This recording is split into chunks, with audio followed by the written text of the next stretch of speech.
Never stop for the woman in the red dress because her handprint stays. Brakes count, and the dash will lock the route until it decides the lesson is learned. That mattered more than pride, because my carrier ran a weekly safety score audit at dawn, and one flagged night could end my contract. At 1:47 a.m. Friday, the steering wheel started pulsing under my palms, not from the road, but from the cab itself. Keep it rolling. That was the tip I would have posted on any trucker forum, right next to the boring stuff like keeping nitrile gloves in the door pocket and a spare flashlight where a hand finds it blind. Brakes never feel personal until they do. Drivers learn a few practical truths fast. Eat before the truck stop, not after. Keep a clean rag for the fuel nozzle. Never trust the first swerve from a tired four-wheeler. Another truth doesn't show up in orientation, and nobody says it out loud at the counter because just saying it makes it real. Keep it rolling. The stretch that got me started runs past a wind farm and a shuttered rest area where the vending machines still glow behind taped doors. Locals call the frontage road Old Rim Road because it curves along a dry ridge that looks like a broken plate. A person can drive that corridor 100 times and forget every billboard until the night one detail refuses to leave. The woman stood by a mile marker with a maintenance sticker on the back. A small square, faded orange, printed with D7 in black. My coffee thermos clinked in the cup holder as my foot hovered, because the dress was too clean for the shoulder, and the hem didn't move with the passing air. Denial kicked in first, because denial feels like competence when bills are close. Then her palm slapped my passenger mirror and left a chalky print that didn't smear when the glass shook. The one-liner that still makes me sick lands simple. The road doesn't punish stopping. It punishes slowing down. Tires sang on the asphalt. Then the sound sharpened into a thin whine, like the cab had found a frequency inside itself. My right foot pressed the pedal, but the throttle stopped responding in a way that felt mechanical, not mystical, and my stomach dropped because machines only do that when a system higher up takes over. A banner flashed across the dash screen, the one that usually nags about hours and speed. Its font looked normal, but one corner of the screen had a spider crack that turned letters into missing teeth. The pop-up read, "Do not stop for the red dress." Another line scrolled under it, and the crack cut through one word so cleanly I couldn't tell if it said, "accept" or "do not accept." The message ended with, "Detour D7 resets compliance." The wheel jerked half an inch left, like a hand had found it from the outside, and my blinker clicked once without my touch. Keep it rolling, I told myself, because panic always tries to drive. A shoulder opened up ahead, wide enough for my rig, and my training screamed for it, because a stopped truck is safer than a truck that can't be trusted. The wheel fought me as the shoulder slid by, and the map on the dash redrew in front of my eyes. Not by zooming, but by shifting the route line sideways one lane at a time until the shoulder no longer existed on the screen. My throat tightened because the whole point of a route is choice, and choice had just been taken away. A second alert chimed, softer this time, like it wanted me calm. The crack bisected the sentence again. "Accept detour for reset," it might have said. "Do not accept detour for reset," it might have said. The ambiguity felt designed, which made me angry enough to try something stupid, so I slapped the screen with the side of my fist and regretted it when the glass bit my knuckle. The banner didn't flicker. It brightened, smug. My radio sat in its cradle, the trucker's channel box, and the static was comforting because static means something is still connected. I pressed the transmit button anyway because reaching for help is a reflex that feels like control. Dispatch, this unit needs a route check, I said, keeping my voice flat so the microphone didn't pick up fear. The speaker crackled, then answered with my call sign missing one syllable. The wrongness landed in my chest like a dropped tool. Confirm Detour D7, the voice said. A real dispatcher wouldn't sound like that at this hour. A real dispatcher wouldn't talk like a pop-up. The lane ahead narrowed in the headlights, not because of construction, but because the white lines started drifting inward, slow and steady, like the road itself wanted me centered and obedient. My hands went to my stress habit without permission. 2 quick taps on the dash, then a third that I stopped halfway, because that extra tap always meant I was scared. Keep it rolling. The next exit sign came up too fast. Bright green. Letters crisp. The arrow pointed right, toward a place labeled only as the inspection station, and the smaller sign under it had that same orange sticker, D7, slapped crooked on the metal. My chest went cold, because the sticker shouldn't be on highway signage. That sticker looked like something from a service bay, something a worker uses to track a part. The ramp peeled away and the wheel followed it, smooth as cruise control, and my jaw clenched because I hadn't chosen it. I tried to muscle the wheel back left, and the cab answered with a shudder that made my teeth click. A warning beep sounded from the dash. Not the normal polite beep, but a thin tone that didn't fade until my hands eased. The ramp led to a long frontage road, empty, running past chain link and dark poles. A building sat ahead, low and wide, its windows dead, and one lamp above the entrance lit a patch of pavement that looked slick, even though the ground was dry. The truck rolled forward until it stopped on its own in front of the gate arm, and the engine stayed on, idling like nothing happened. The silence inside my head was worse than the engine noise, because my body knew I should be moving and couldn't. The gate arm lifted. A driver could call that luck. A driver could call it the system being merciful. I sat with my hands on the wheel and listened to the faint buzzing of the overhead lamp, because that buzz meant somebody wanted me to notice I had options again. The map on the dash drew a clean line straight through the station and back onto the highway, like it had never been wrong. Then the passenger door lock clicked down by itself. Keep it rolling, my brain said, but my fingers were already tapping the dash twice again. Denial wanted me to treat this like a bad update, a weird glitch, something a mechanic could fix. A different part of me remembered the print on the mirror, chalky and dry, and knew better. The building door had a laminated notice taped to it, edges peeling, the kind of thing inspectors slap up and forget. Someone had written over part of it with a black marker, and the ink had bled from rain or sweat. The only line I could read clean sat in the middle, cruelly legible. Do not exit the cab during detour. The bottom corner of the laminate had a staple shadow, like it had been pinned to a board before it got here. Under that shadow, in smaller print, a line started and then vanished under the smudge. Detour D7. And the rest was gone. I wanted to laugh because that felt like the only human response, but my laugh stuck in my throat. The cab smelled faintly of hot plastic from the dash screen where I'd hit it, and the smell pulled me back into my body. My phone sat in the cup holder, face down, because I keep it that way on nights.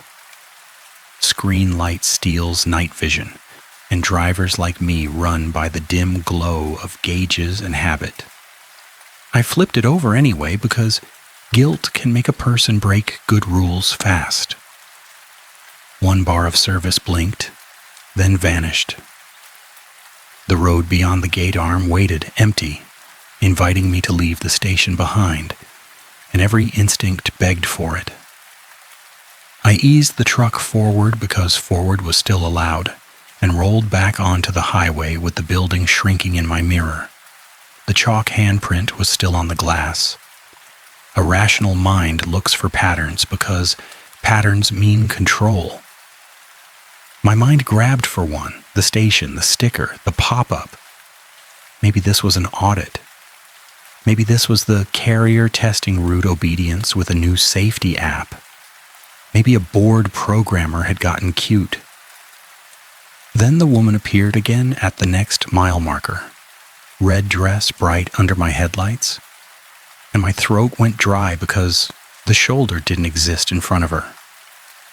The grass line and ditch behind her looked normal, but her shoes stood on the asphalt like the road had made room. That orange D7 sticker glowed on the back of the marker as my lights hit it. The wheel started pulsing under my palms again, and my foot went light on the pedal because the body remembers danger faster than the brain can argue.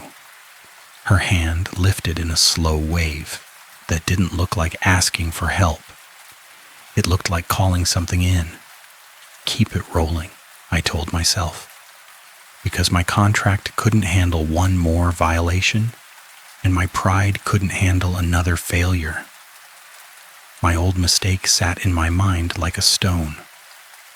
The night I kept rolling past a disabled sedan because the shoulder looked narrow and the policy said not to stop in unsafe zones, and I told myself I was being professional. Somebody else stopped. Somebody else took that risk. I learned about it later, and the shape of my guilt never changed. The woman stepped into my lane. My foot hit the brake hard because no amount of policy is worth taking a life on the hood. The tires chirped, the rig shuddered, and the dash screamed a tone that punched straight through my ribs. The map on the dash redrew itself so fast the line became a scribble. The pop-up banner flashed again, brighter, with the crack cutting through the words like a blade. "Do not stop," it said, and then it added, "Detour D7 required." The truck didn't just slow. It chose a lane. My hands fought the wheel, and the wheel fought back, and the rig slid into the right lane like a patient animal returning to a stall. In my mirror, the woman didn't get closer or farther. She stayed at the exact same distance, matching my speed with a walk that didn't move her dress. A competent driver checks mirrors. A competent driver checks them again.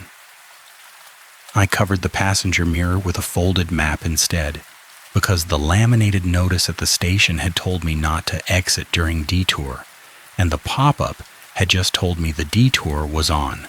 The paper crinkled as I tucked it under the visor, and my fingers trembled because that move felt like admitting I believed. A truck stop sign glowed ahead. Neon blue, the kind of place with a fried food smell that clings to clothes. I wanted it like a safe harbor, so I signaled, and my blinker responded, obedient for now, clicking steady. The exit ramp approached. The wheel didn't let me take it. The blinker shut off mid-click, and the tone from the dash returned, thin and high, until my hands loosened on the wheel again. The ramp slid by and the truck kept rolling down the highway like the exit had never been an option. A mile later, an entrance ramp merged in, empty, and a set of headlights appeared on it, bright and close. My body tensed for a merge conflict, but the car never crossed the line. It paced me from the ramp, matching speed perfectly, and the light pattern didn't change like a real driver adjusting. The sound inside the cab dropped out in a way that made my skin crawl. Engine drone cut off. Tire noise vanished. Even the faint rattle of the thermos stopped. The truck still moved. Gauges still read speed, but the world went mute, like someone had thrown a blanket over reality. My breath sounded too loud in my own ears, and the lack of sound forced a decision because silence means either dead equipment or a trap. My right hand reached for the radio without thinking. The plastic felt warm under my fingers, and the warmth made it worse, because warmth means power, and power means intention.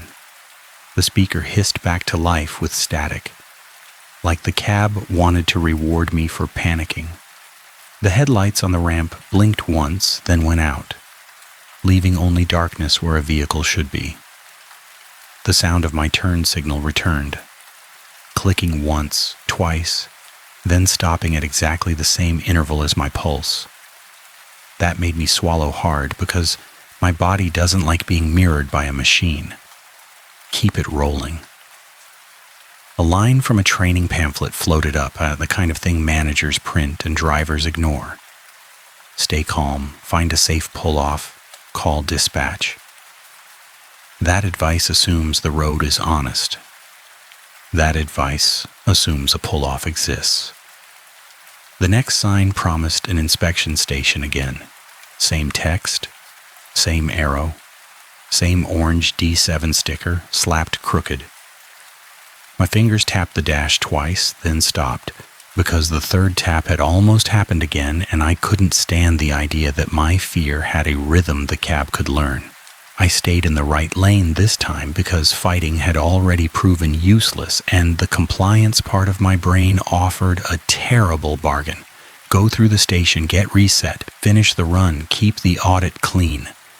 Rationalizing always arrives, dressed like responsibility. The ramp peeled away. The wheel followed it. The building appeared exactly the same, low and wide, windows dead.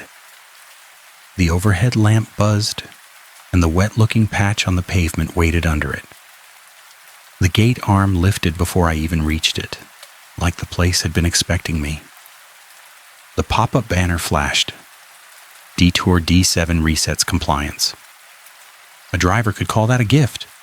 My gut called it bait. The cab door locks clicked again, down and final, and I felt my stomach twist because the pop-up now felt less like an alert and more like a command. A figure stood under the lamp. Not the woman. A person in a reflective vest, shoulders squared, face hidden by the lamp glare. The vest stripes caught my headlights and threw them back in hard lines, and for a second my mind tried to make it a normal worker. The figure lifted a hand toward the building door, not waving, but pointing.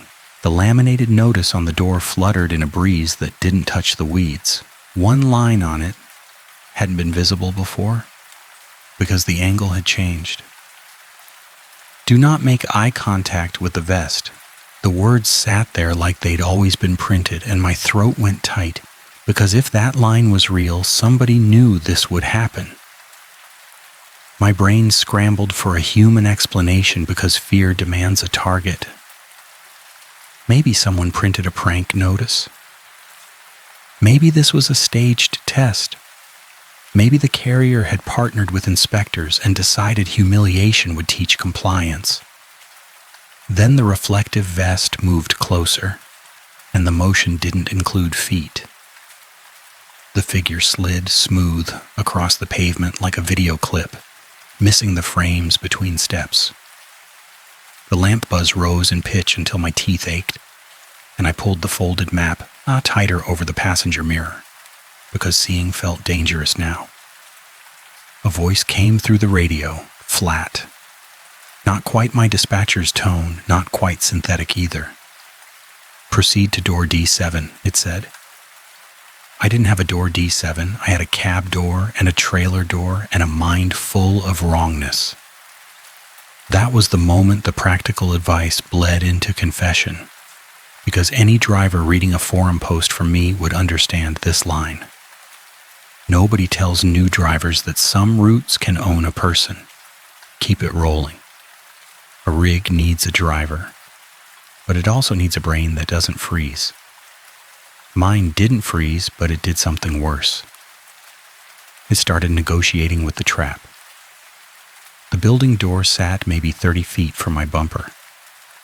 The gate behind me stayed up, but the road back to the highway looked longer than it had a minute ago, like the frontage road had stretched. The overhead lamp threw harsh shadows, and the only safe space left was the cab, which suddenly felt too small. A pocket of my mind thought about my sibling, because that thought always arrives when stress peaks. My sibling can't drive, can't work, can't handle sudden silence. Every night on the road, I call at the same hour, not because my sibling needs a report, but because a routine call keeps fear from spiraling. Missing that call would do damage that can't be undone with money. Guilt pressed hard enough to force action, so I tried the phone again. No bars. The screen showed the last draft message I'd typed earlier and never sent. Long night, still rolling. It looked pathetic now. The reflective vest slid closer. The buzz in the lamp stopped. Not faded, stopped. A dead quiet settled over the station, and the absence of the buzz made my scalp prickle because the place had been noisy a second ago. Even the idling engine sounded dampened, like air had thickened. My hand went to the door latch, then stopped. The laminated notice had told me not to exit during detour. The pop-up promised reset through D7. The voice on the radio had just said, door D7. Rules stacked, and the stack didn't make sense, which meant the rule maker wanted confusion. A trucker pulled in behind me without sound, headlights off, rig dark, except for the faint glow of running lights. The trailer looked identical to mine, down to a scuff mark on the side panel that I knew, because I'd cursed it during a rainstorm. That impossibility hit harder than the red dress ever did. The driver's side mirror caught the other cab for 1 second. A silhouette sat behind its wheel. The face turned toward me, and the reflection showed my own jawline. 3 heartbeats went by before my brain could admit it. Keep it rolling, my mind whispered, but my hands were shaking now, and shaking hands mean mistakes. The pop-up banner chirped again and added a new line beneath the reset command. The crack in the screen sliced it in half so only the start read clean. If the duplicate arrives, accept. And then the word that mattered vanished under broken glass. Accept what? Accept the detour, accept the duplicate, accept the test. Panic tried to take the wheel, so I did the only thing that felt responsible. I put the truck in neutral, set the brake, and immediately regretted that last part, because the brake hiss sounded too loud in the hush, like I'd just announced weakness. The dash screen turned black for half a second, then came back bright, and the map redrew with a clean line straight into the building. The line ended at a square labeled only with D7. My flashlight sat in the driver's side door pocket, exactly where my hand always finds it. I gripped it because holding a tool makes fear smaller, and I aimed it at the building door through the windshield. The beam hit the laminated notice, and the words on it looked smeared now, like the ink had shifted. Do not make eye contact with the vest had lost 1 letter, turning it into do not make contact with the vest. That tiny change mattered too much. I needed a witness, a human one, so I decided to risk the truck stop. The station gate had lifted, and the frontage road back to the highway waited. If the wheel would let me, I'd take it. My hands went to the wheel and I eased forward. The truck behind me didn't move, but its running lights brightened. And in my mirror, the silhouette leaned closer to its windshield. The wheel followed my intent for once. And that small competence win felt like relief for a single breath. Relief always gets punished in this story. The gate arm dropped behind me with a clean snap, locking the other rig inside the station, and the sound returned all at once. Lamp buzz, engine drone, tire hiss. The sudden noise made my ears ring. I didn't look back. I kept it rolling. 10 miles later, a Travel Plaza sign finally got honored by the wheel, and the ramp opened like mercy. The plaza sat under harsh lights, fuel island crowded with dark rigs. The smell of diesel and fryer grease mixing into a familiar stink that normally calms me. That night, the smell made my stomach churn, because comfort felt like camouflage. My rig coasted into a spot and stopped on its own. The door locks clicked up. Permission granted, at least for this piece of pavement.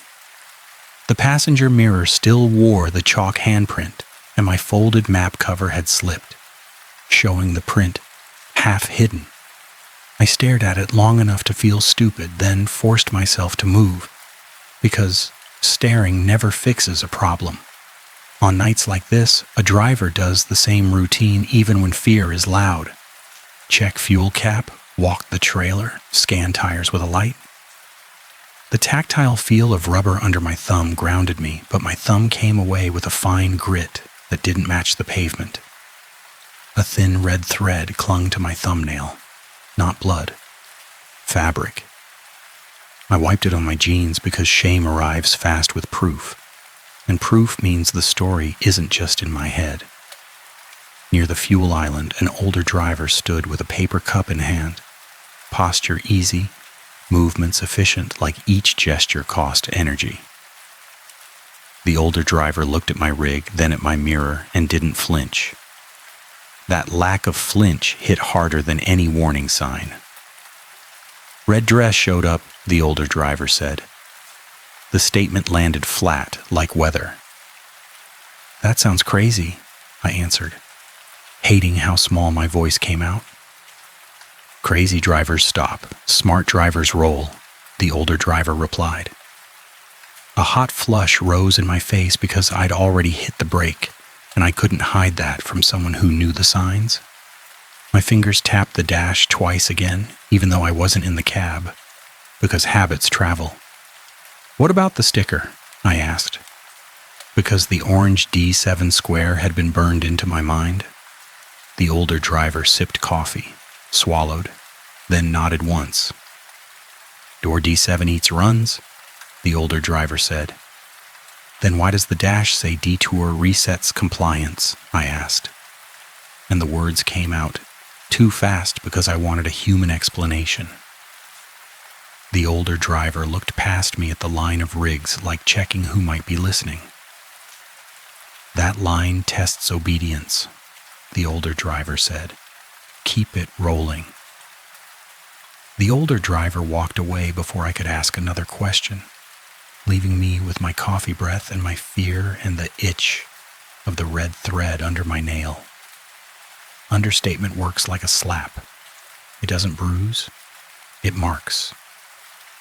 Inside the plaza, the bathroom smelled like harsh citrus cleaner, and the slick tile under my boots made me feel like I was walking on a surface meant to erase. A bulletin board by the vending machines held faded ads for lost dogs and yard sales, and one corner of it had a torn strip of orange tape stuck to the wood. D7 printed in black. My stomach dropped, because that meant the sticker wasn't unique to the mile marker or the station. That meant it traveled. A paper notice had been pinned under the tape, edges curled, ink faded from sunlight. It wasn't official letterhead, just a plain sheet, but someone had typed it clean and then smudged one line with a thumb. The readable part said, "If the woman appears, cover the mirror for 1 mile." Under that, a line began, "If the detour offers reset, do..." And the rest was rubbed away. My mind wanted to fill in the missing word. Do not do it. Both led to different deaths. The only line at the bottom sat clean, as if someone had wanted it remembered. "Eyes forward, driver." I read it under my breath and hated how natural it sounded, like a slogan. My hand moved without thinking and tore the orange D7 tape off the board. Because taking a piece of evidence felt like fighting back. The tape came away too easily. The wood underneath looked newer than the rest, like the board had been repaired in that spot over and over. My phone found 1 bar of service by the soda machine. Relief hit fast, then guilt hit faster because I knew the call hour was close and my sibling would be waiting. I dialed, listening to the ring, and my throat tightened hard enough to force another decision when the call failed on the first attempt. Shame doesn't like repeated failure, so I tried again. The second ring connected, but the voice that answered wasn't my sibling. My own voice came through the speaker, delayed and flat, repeating the last message I'd typed. Long night, still rolling. That made my skin crawl because it meant the phone hadn't called anyone. It had called the cab, the system, the trap. I ended the call and turned the phone off because the fear of being blamed for a missed call felt worse than the fear of the road for 1 second. My hands shook as I powered it down, and the shaking forced a practical choice. Get back in the cab, get moving, keep the route simple, keep it rolling. Back in the driver's seat, the dash screen waited, bright and calm. The crack in the glass looked wider, like my fist had helped it spread. I stared at the pop-up history because competence needs data. The last banner line was still there.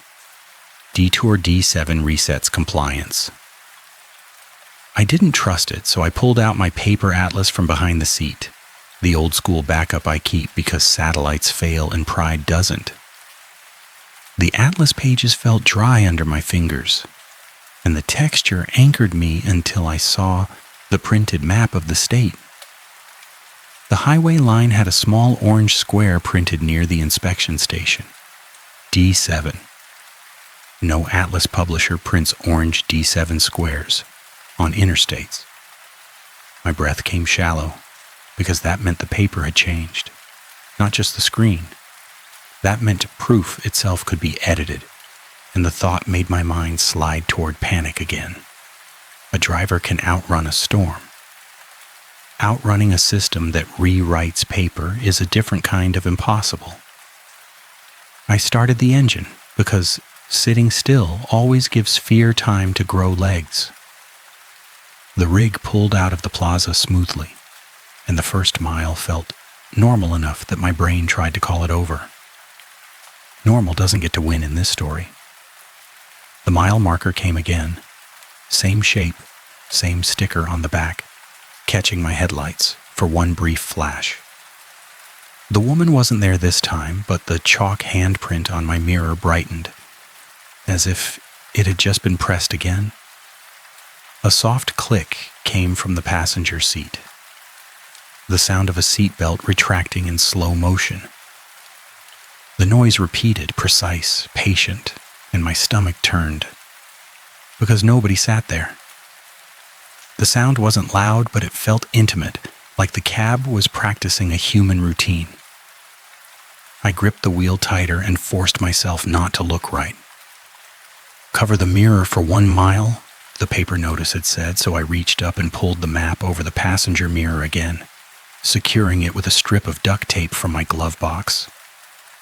The tape tore with a loud rip that made me flinch, and I hated that I flinched. The road stayed empty in front of me, but in the tiny convex mirror on the driver's side, a red shape flickered at the edge of the frame. Never fully there, never fully gone. The flicker matched the turn signal rhythm that kept starting on its own and stopping when I clenched my jaw. A question opened in my mind, sharp and practical. If the mirror cover works, why offer the detour at all? Answering that question mattered because my audit score and my siblings' peace depended on me getting through the night without another violation. My fingers tapped the dash twice again. Hurry, keep it rolling. The next road sign offered a turn toward Old Rim Road, the local shortcut back toward town. The sign looked newer than the others, reflective film too bright, bolts too clean. My truck drifted toward the lane without my intent, then corrected when I pulled it back with force. The dash beeped once, polite this time, and a new banner appeared. Detour D7 active. Do accept reset. The crack in the screen cut the sentence cleanly. One missing word would change everything. I didn't notice it then, but that crack always hid the word that mattered. I grabbed my phone, turned it back on, and took a photo of the screen before the banner could refresh. The photo saved. The thumbnail showed something my eyes had missed. The banner in the photo read, "Do not accept reset." The live screen still showed, "Do accept reset." My hands went cold because that meant the system could show different truths depending on when I looked. That meant evidence wasn't just fragile, it was actively contested. A new question replaced the old one. Who benefits from a driver accepting the detour? The only way to answer that without losing my mind was to test it, and testing meant risk. The inspection station sign appeared again on the horizon. Same arrow, same orange sticker. The cab started pulsing under my palms. That same internal vibration, and my jaw clenched because my body recognized the approach now. A weaker version of me would have accepted the detour for relief. Relief is a drug on nights like this. Competence made me do the opposite. I stayed in the left lane early before the wheel could steer me toward the ramp. The truck didn't fight at first, and that small victory made my chest loosen for one breath. The second breath got stolen when the lane marker shifted.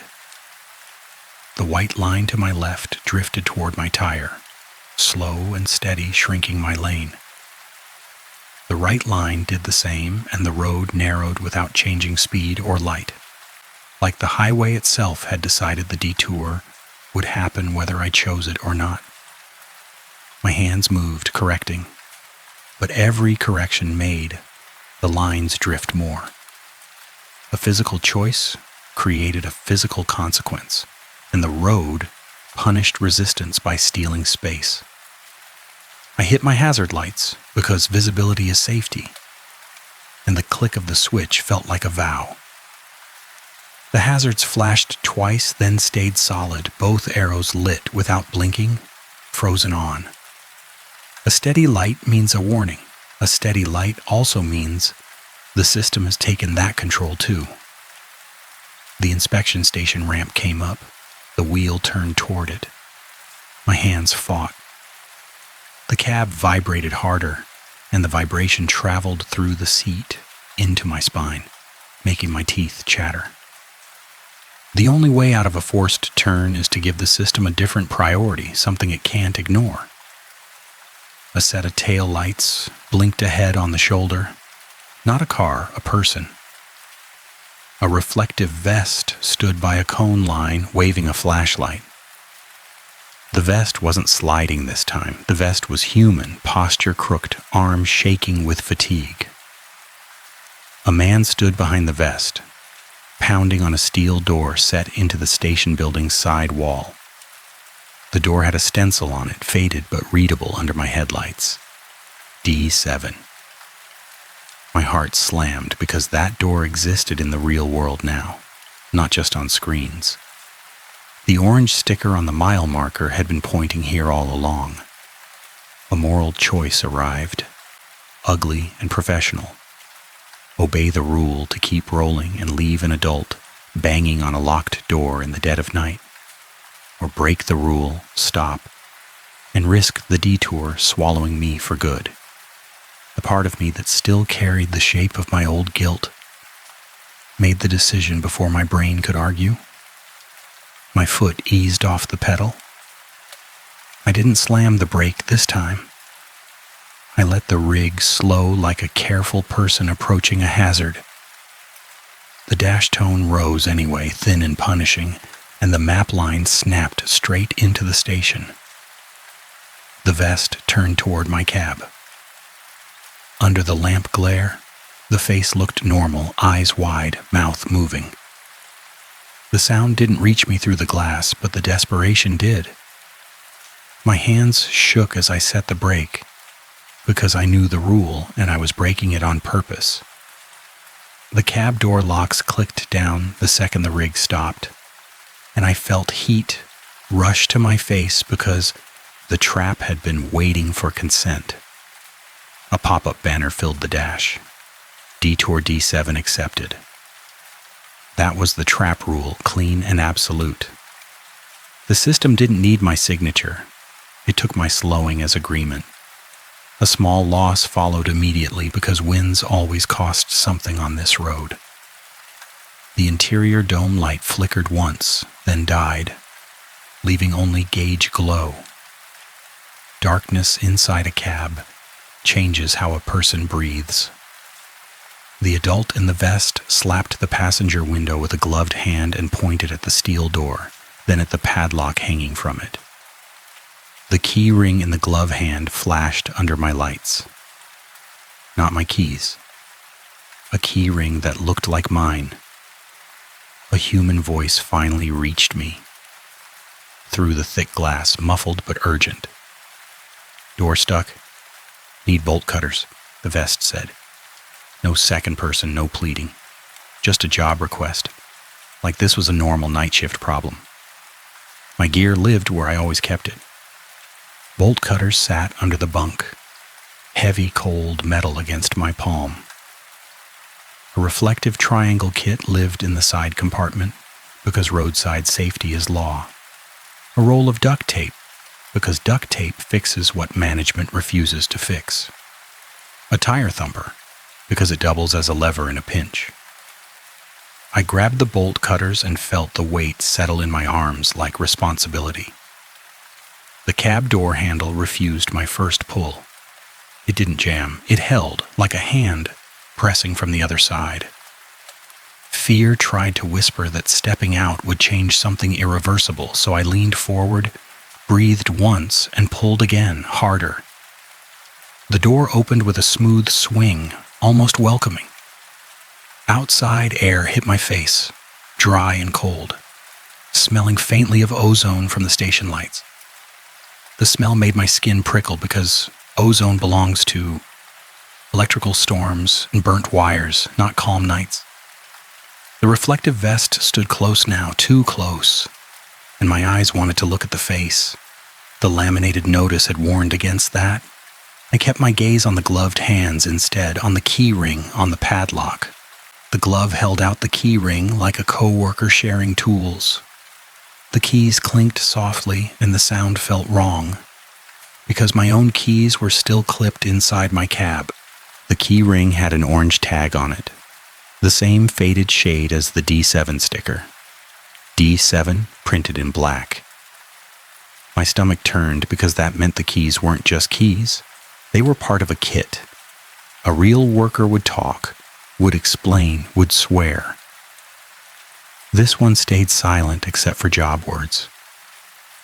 Cut lock, the vest said. I snapped the bolt cutters around the padlock shackle. The metal felt warm under my grip, like it had been held recently, and that warmth made my throat tighten, because no one else should have been here. The cutters bit down. The lock popped open with a sharp crack that echoed off concrete. The The station door swung inward on its own, and a breath of air came out of the dark interior, colder than outside, smelling of old paper and dust. That smell belonged to offices and records, not a highway station. A light inside clicked on without a switch. Fluorescent hum rose, then settled into a steady tone that made my teeth ache. The vest moved first, stepping into the lit corridor, and the posture changed in a way that made me uneasy. The movement got smoother, less human, like the body was learning a new gait. My heartbeat sped, and the speed forced a decision. If I backed out now, I'd leave the door open. Leaving a door open feels like leaving a hazard for someone else. So I stepped in too. The corridor was narrow, walls lined with notice boards and old safety posters. One poster had an orange square printed in the corner. D7. A desk sat at the end of the hall with a monitor on it. Dark screen reflecting the corridor light. The reflective vest stopped in front of the monitor and pointed at it, like the device was the real door. A small speaker on the desk crackled, and the voice from my radio came out of it. That same wrong call sign. Reset requires acknowledgement, the speaker said. The vest turned slightly, enough that the edge of the face came into view. The face looked like a person until the eyes. The eyes didn't track light. They reflected it flat, like a camera lens. A tear of my mind screamed to run. Another tear, the one that had left a disabled sedan behind years ago, kept my feet planted. The weight of that old guilt pressed hard enough to make me do something responsible now. I pulled the bolt cutters up like a barrier and backed toward the door, keeping my eyes on the vest's chest, not the face. The vest didn't follow. It smiled. That smile wasn't human effort. It was a default expression, like a mask settling. The door behind me slammed shut without my touch. My breath came fast. Shame hit because I'd walked into a trap with my own feet. Shame also forced action because shame can't stand sitting still. I yanked the door handle. It didn't budge. A sheet of paper slid out from under the desk printer, slow and steady, like the machine had been waiting for this moment.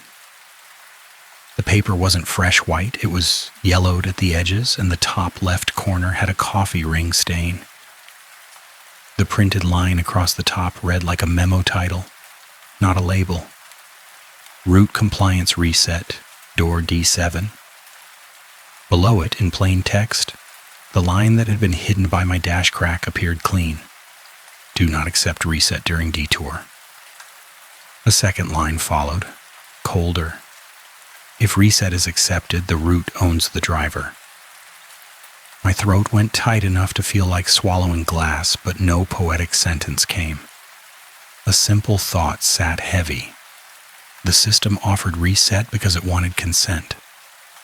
The vest's gloved hand tapped the monitor once. The screen lit, showing a live feed of my truck cab from above. Angle impossible without a drone. In the feed, my body sat in the driver's seat, hands on the wheel, head forward. That wasn't a reflection. That wasn't a delayed camera. That was a duplicate. The speaker clicked again. Proceed to merge, it said. A panic loop started in my head, fast and ugly. Open the door. Open it. Open it now. My hand went to my pocket for the duct tape out of habit, and that habit saved me. Because duct tape isn't magic, it's leverage. I slapped tape over the desk speaker grill, layer after layer, until the voice muffled into a soft thump. The vest tilted its head. The corridor lights flickered once, twice, then went steady, and the hum dropped in pitch, like the building had adapted. A cost came with my competence. The duct tape roll ripped too fast, and the end snapped, leaving the roll useless, unraveling in my hand. One resource gone. The only escape was the door I'd come through, and the only evidence in my hand was the printed memo, coffee ring stained. Proof that my Dash had lied. Proof I needed to transmit because getting eaten alone helps nobody. My phone was still off in my cab. My radio was in my cab. My cab was outside, and my cab had a duplicate sitting in it. The vest stepped closer, and the movement was wrong again, sliding half a step without a footfall. The eyes stayed flat. A flat thought landed, clean as a rule. The only safe direction on this detour is forward. Forward meant deeper inside the station. I moved past the vest toward a side door labeled Records, because records meant a phone line, a camera, a chance. The handle was cold against my palm, and the cold made my fingers ache. But the door opened without resistance. Inside, shelves lined the walls with binders and paper logs, the kind of physical backup stations keep when systems fail. The air smelled like paper and toner heat, and that smell made my skin crawl because it felt like being inside a filing cabinet. A bulletin board hung on the far wall, orange tape marked sections. One strip of tape read D7. Under it, a stack of printed memos had been pinned, each with a coffee ring stain in the same corner, like the stain was the signature. Each page held a short rule in plain language, typed, not explained. One read, "If the red dress appears, do not break." Another, "If a detour offers reset, do not accept." Another, "If a duplicate arrives, do not look back." A fourth sat at the bottom, newer paper, ink darker. "If the driver enters door D7, the route merges." The phrase route merges sounded like logistics. It meant something else here. My hands shook as I shoved the newest memo into my jacket pocket. My stress reflex tried to tap the dash, but there was no dash, so my fingers tapped my thigh twice instead, quick and useless. A small office sat beyond the shelves. A desk, an old phone, a computer monitor with a login prompt that didn't show any company name, just a blank field. The phone looked normal, which meant it was a lie waiting to happen. Still, I lifted the receiver because responsible repair requires trying. The dial tone sounded, then warped, bending into the same thin tone my dash used to punish resistance. My stomach dropped, because even the phone belonged to the system. The monitor blinked on by itself, and a message appeared in the same font as the dash pop-ups. Reset acknowledgement pending. My own face reflected faintly in the dark parts of the screen, and for a second the reflection smiled when I didn't. The uncanny mismatch snapped cold fear through me. A theory fork opened, practical and ugly. Either a human system had built this, using cameras and scripted prompts to test and process drivers, or something non-human had learned how to wear human systems like clothing. I chose the human theory because choosing makes panic smaller. I chose sabotage. So I ran a test. I grabbed the desk drawer and yanked it open, searching for a manual, a key, a cable, any physical clue that this was an installation. The drawer held only orange D7 stickers stacked like labels and a packet of coffee stirrers. The stirrers smelled faintly of vanilla. The smell didn't belong here. A small label on the underside of the drawer caught my flashlight beam, a visual micro detail that made my stomach knot. The label had my truck's unit number on it, but not in a serial format, just written in Sharpie like someone had borrowed my property. That meant this desk had been prepared for me specifically. My test didn't prove sabotage. It proved targeting. A cold new question replaced it. How many drivers had walked through door D7 and never walked out? Footsteps sounded behind me, soft, not from boots. The reflective vest slid into the records room doorway, blocking the corridor. Under the fluorescent light, the vest stripes didn't reflect properly. They absorbed light, turning dark, like the material wanted to hide. The vest raised one gloved hand and pointed at the office phone. The speaker on my taped-over desk outside thumped once like a heartbeat through the duct tape. My breath came fast, and fear of being blamed rose sharp because if I died here, my sibling would hear nothing but silence. That guilt forced the only action that mattered more than my own escape. Transmit the warning. I ripped a memo off this D7 board, the one that said, "Do not accept reset during detour," and I jammed it into the phone cradle, holding the line open. The dial tone warped again, but it stayed audible, which meant the line was live in some twisted way. Then I did something that felt like madness and duty at once. I spoke into the receiver, slow, clear, recording my own warning for whatever system listened. Red dress on the shoulder triggers a detour. Detour D7 lies about reset.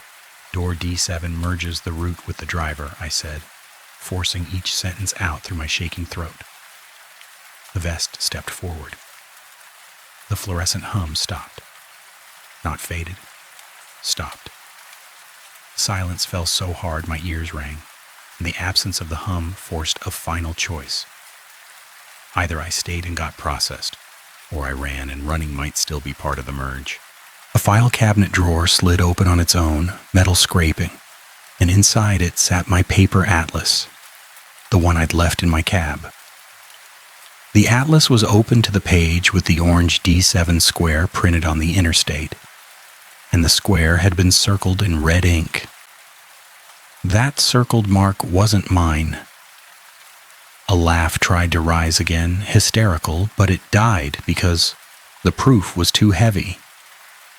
The system didn't just trap drivers, it collected their tools, their habits, their backup plans. An escape instinct hit, so I bolted toward the corridor door, wrenching it open with both hands. The reflective vest didn't chase, it didn't need to. The corridor outside was longer than it had been. Walls stretching, posters repeating. The same orange D7 sticker appeared on every third door now, like the building had multiplied the label. My legs ran anyway because the body chooses movement when the mind can't solve. The main station door appeared ahead, open, letting in the cold night air. Relief hit so hard my eyes burned.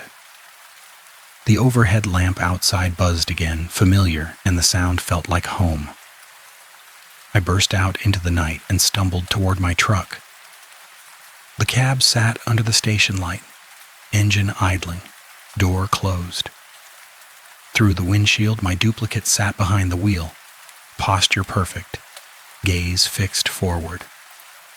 A Tier 3 image burned itself into my memory in one still frame. The duplicate's hands weren't on the wheel. The hands were pressed flat against the inside of the glass, palms out, leaving chalk prints that matched the one on my mirror. The head turned toward me without shifting the shoulders, and the mouth opened. No sound came out, but the lips formed a phrase I've already read on the plaza board. "Eyes forward, driver." I stopped dead, because stepping closer felt like stepping into my own replacement. The reflective vest stood in the station doorway behind me, silent, waiting. The road back to the highway stretched longer again, like it had gained distance while I ran. False victory tried to tempt me right then, bright and plausible. Climb into the cab, take the wheel, drive out. Pretend the duplicate is a trick of glass.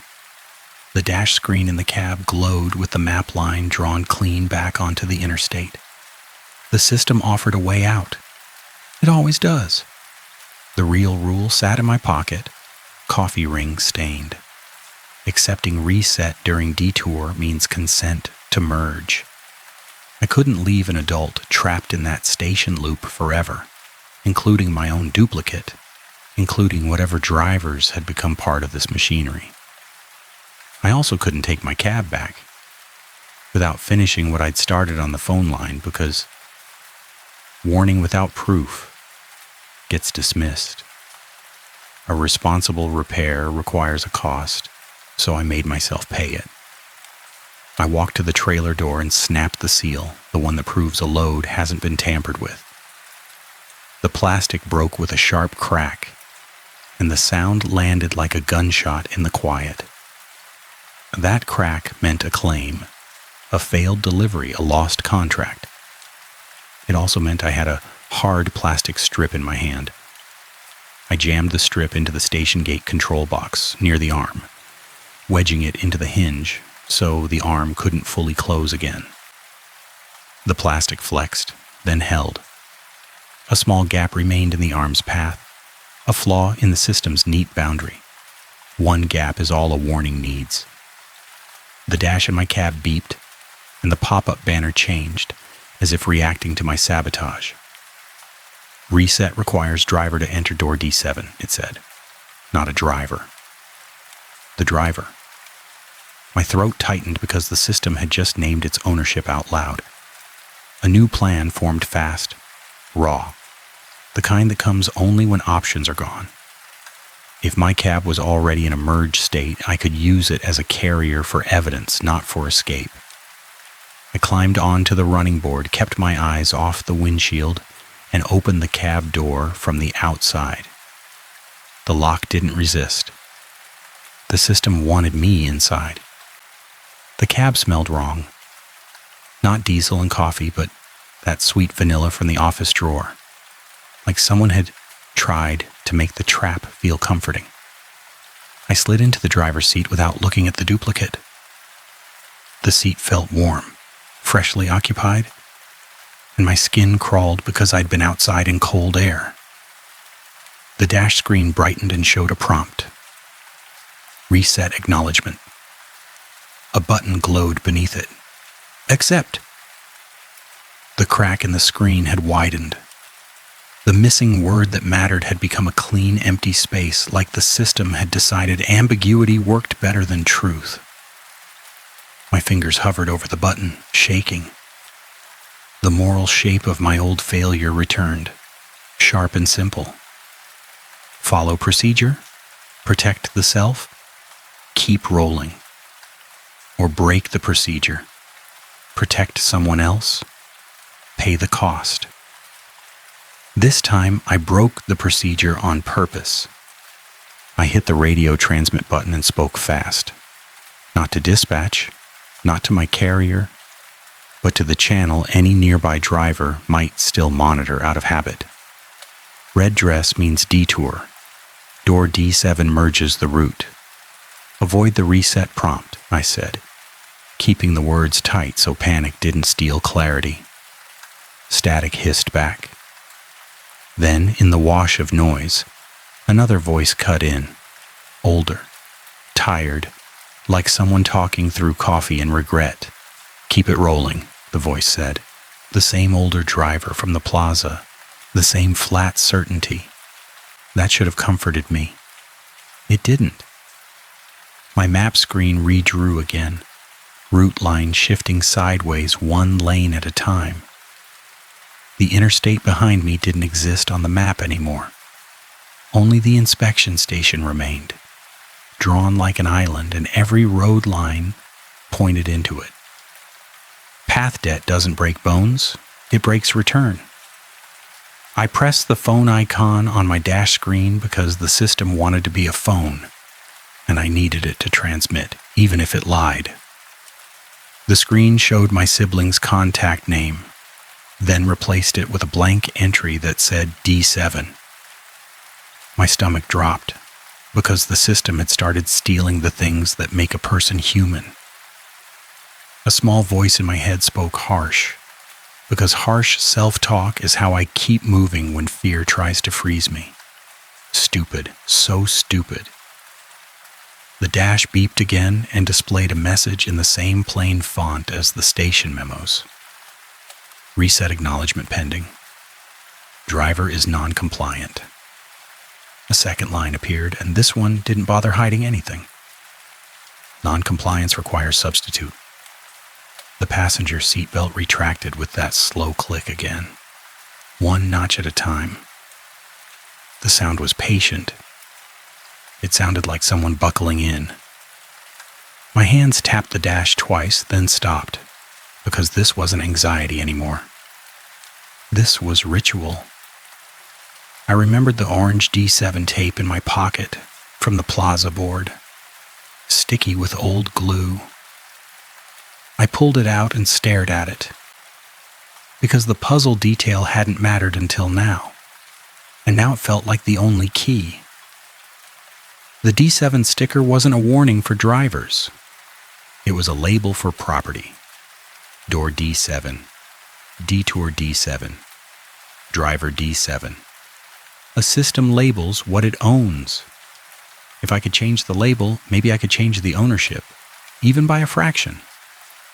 I peeled the sticker backing off with trembling fingers and slapped it onto the coffee ring memo in my jacket pocket, covering the printed line, "The route owns the driver." The tape stuck, crooked, imperfect, but it held. Then I did something that made my stomach twist, because it felt like inviting the trap deeper. I hit the accept button on the dash prompt. The cab went still. Not silent. Still. Engine idle stopped. Gauge needles froze. Even the faint hum of the dash fan cut out. The whole truck felt like a paused video, and my breath sounded too loud in the frozen space. The windshield reflection changed. My duplicate wasn't across the glass anymore. The reflection showed me, but cleaner, calmer. Hands steady on the wheel. Eyes forward like a professional driver who never makes mistakes. The reflection's mouth moved without sound, forming a short phrase. Keep it rolling. I forced myself to speak anyway because voice debt starts with silence, and I refused to lose my voice to a system that eats drivers. "No," I said, and my voice sounded thin. The reflection smiled. The dash screen updated with one final line, plain, almost polite. "Reset complete. Proceed to merge." The station gate arm in my mirror lowered, then stopped short. Caught on the snapped trailer seal, I jammed into its hinge. The arm couldn't close. The boundary couldn't seal. The system had to deal with an imperfect world now, and imperfection is the only crack a warning needs. I grabbed my phone and turned it on, hands shaking. One bar of service blinked, fragile. I typed a message with my thumb, because my voice might not last and text leaves proof. I didn't send it to my sibling. I sent it to my carrier safety inbox, the one that auto-archives reports and routes them through compliance. I attached the photo of the dash banner that proved the missing word, the one that showed, "Do not accept reset." I attached a photo of the coffee ring memo from the station. I attached a photo of the orange D7 sticker. Then I hit send. The screen showed sent for one breath. The message vanished from the outbox like it had never existed. Proof debt collected its fee. My throat tightened in a way that wasn't emotion. It felt physical, like air had thickened. Panic tried to roar, but duty pushed harder. If the inbox wouldn't hold the warning, something else had to. I grabbed the coffee ring memo, opened the cab door, and stepped out into the cold night air with paper in hand. The station lamp buzzed above me again, and the sound made my teeth ache. The woman in the red dress stood at the mile marker down the highway, far enough that her face stayed blank, close enough that her dress stayed bright. The chalk handprint on my mirror looked fresh. I walked to the station door and pinned the memo to the laminated notice with the last strip of duct tape I had, the torn end that still stuck. The tape wouldn't hold long in weather. That was fine.